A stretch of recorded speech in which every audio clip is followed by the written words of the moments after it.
Olá, amigos da Revolução Industrial Brasileira. Hoje é quinta-feira, 24 de junho, e eu, Fausto Oliveira, começo mais um Desenvolve Notícias, o comentário que diariamente eu trago aqui na Revolução Industrial Brasileira para tratar de temas econômicos.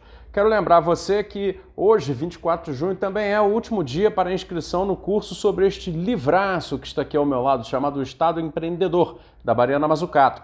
Você vai poder entender esse livro em 5 aulas gravadas, que tem inscrição no link aqui na descrição do vídeo. Você pode se inscrever diretamente assim que terminar de me ouvir, tá bom? E fazer o curso que tá uma maravilha, uma síntese, uma leitura guiada para a compreensão do conteúdo desse livro, que é de uma necessidade absoluta, né? Um livro fundamental para se compreender os processos de desenvolvimento, entre vários outros assuntos, tá? E de uma maneira rápida, né? Objetiva, com uma síntese explicativa. E depois, claro, proceder à leitura quando você puder. Então tá convidado, e aí eu começo agora a fazer o comentário do Desenvolve Notícias de hoje, que é sobre o seguinte: você deve ter visto a capinha e deve ter visto o título e deve ter se perguntado como assim tarde demais para reagir a quê? Né? E a bandeira do Mercosul. Vamos explicar. A Confederação Nacional da Indústria, CNI, lançou nesse dia de hoje, 24 de junho, uma nota, né, em que ela se mostra preocupada e pede uma mudança de posição do governo brasileiro em função à tal da tarifa externa comum do Mercosul. Né? E a própria composição do bloco, né, bloco de comércio dos países que são Brasil, Argentina, Paraguai e Uruguai, com membros associados, né, mas os principais são esses 4, em relação ao comércio internacional. Isso é uma construção política que foi feita desde os anos 90, que teve na TEC, a tarifa externa comum, talvez o seu principal elemento de participação comercial dos países sul-americanos nos acordos aí feitos com o restante do mundo, né? É claro que tem toda uma crítica da questão do livre comércio, eu também sou contrário ao livre comércio, porém é melhor, dentro do panorama que se tem hoje, que a tarifa externa comum seja mantida ou trabalhada de uma outra maneira, mas sempre em harmonia com o bloco, do que simplesmente fazer como o governo brasileiro propõe fazer, que é uma redução unilateral, que significaria a dissolução do bloco, acabaria com o comum da tarifa, né? Então o bloco já deixaria meio que de existir.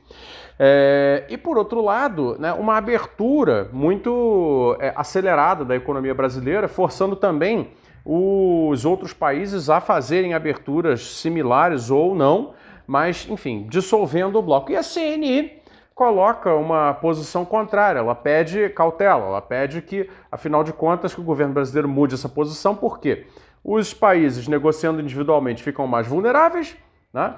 A simples baixa da tarifa, mesmo que o Brasil consiga forçar os demais países a aceitar uma baixa da tarifa externa comum, significará uma abertura em condição de desigualdade, de assimetria, não é verdade? Porque a produção competitiva dessa região no mundo ainda é apenas, né, a de bens primários, e, portanto, tudo isso poderia levar, e vai levar mesmo, né, a um fortalecimento desse padrão de inserção do Brasil e também do restante da América do Sul no comércio internacional a partir dos bens primários de baixo valor adicionado e com pouca geração de trabalho e renda dentro do país. Tá? E que são, aliás, atividades concentradoras de renda. Bom, dito tudo isso, a CNI agora parece que começa a acordar, e mais uma vez, né, já estamos vendo isso há algum tempo, para posicionamentos mais consequentes em defesa das cadeias industriais, cadeias produtivas, das quais fazem parte as cadeias industriais, mas são, né, as cadeias produtivas brasileiras complexas são maiores do que simplesmente as indústrias entendidas como unidades industriais fabris, né? Parece acordar para o fato de que é necessário defender a sobrevivência das cadeias produtivas mais complexas do Brasil, assim como dos países vizinhos, no caso do Mercosul. Né? E que uma abertura comercial unilateral é irresponsável por aprofundar, aliás, né, diferenciais de competitividade que os demais países avançados têm com relação ao Brasil e com relação à Argentina e com relação aos outros membros do Mercosul. E que significaria, naturalmente, aprofundar a nossa dependência da exportação das commodities agrícolas, das commodities minerais, para manter algum nível de entrada de recursos no país.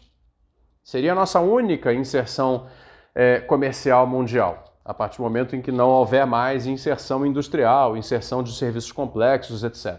Bom, e aí é o caso de se perguntar, a CNI agora está falando tudo correto, está tudo certo.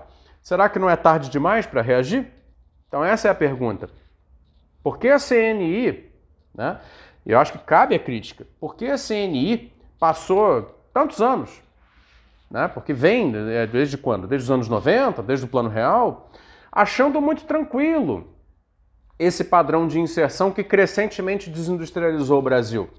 Será que ela não enxergava, né, que uma política macroeconômica de juro alto e dólar baixo, né, câmbio, né, supervalorizado,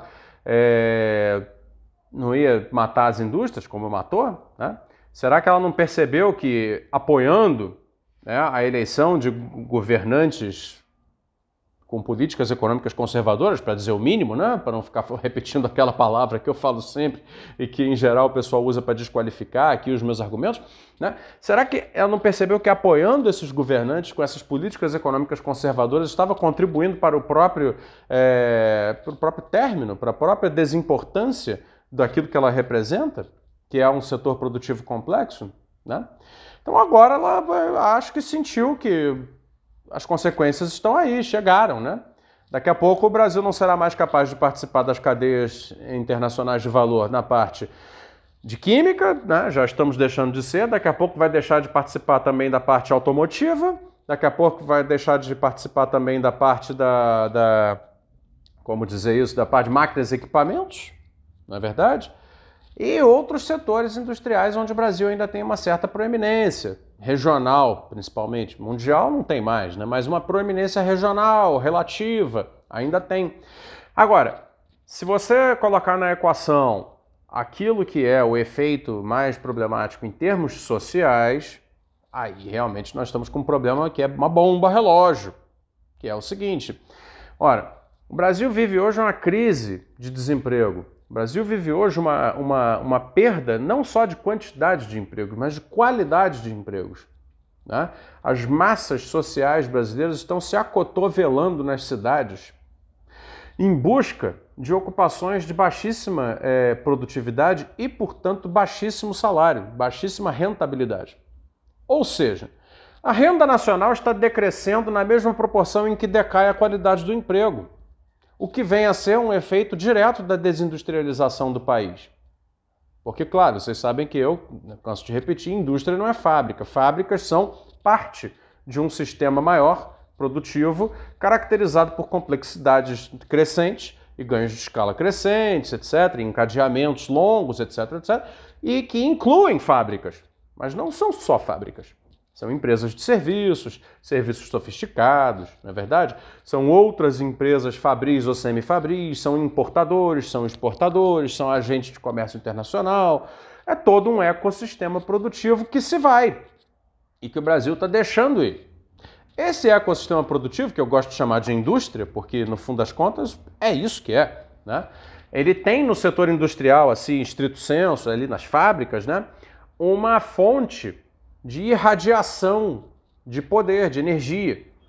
É porque ali se encontra a origem de vários encadeamentos importantes. E todos esses encadeamentos nós estamos perdendo. Esses encadeamentos estão ausentes do agronegócio empresarial, estão ausentes da exportação de commodities minerais. E em função disso, nós estamos vendo aí um momento de declínio da renda nacional, ao mesmo tempo concentração da renda nacional, coincidente com perda de qualidade de empregos e também coincidente com perda de quantidade de empregos. Estamos criando uma bomba relógio social. E iniciativas como essa, de fazer uma abertura irresponsável da economia brasileira, para as empresas internacionais virem aqui e venderem o que quiserem, sem tarifa, sem proteção, tudo bem. Você pode achar isso ideologicamente correto, ser um defensor ideológico da liberdade comercial e, portanto, não tem que ter tarifa nem nada, nem nada. Só que é o seguinte, se prepara, porque isso significará a redução das oportunidades de trabalho para a imensa maioria das pessoas nessa sociedade.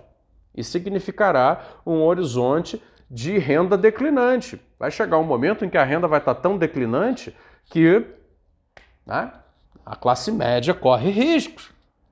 E aí eu quero ver a classe média, que acha muito legal criticar políticas de proteção, políticas de desenvolvimento industrial e tecnológico, né?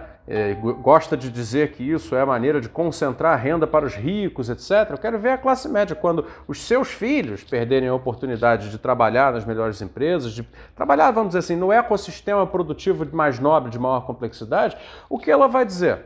Será que vai ser tarde demais para ela reagir também? Igual a CNI agora está passando por esse problema? Né? Então a hora de reagir é agora. A hora de reagir é agora. Já passou muito tempo, aliás. Né? O Brasil precisa começar a botar a mão na consciência e dizer, cara, isso é um projeto de extinção do que restou de classe média brasileira.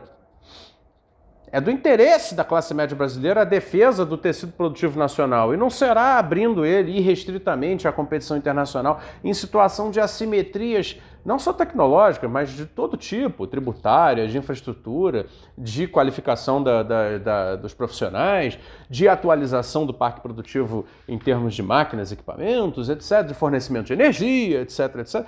Assim, não será com a destruição ainda maior do tecido produtivo que a classe média vai encontrar um futuro de prosperidade.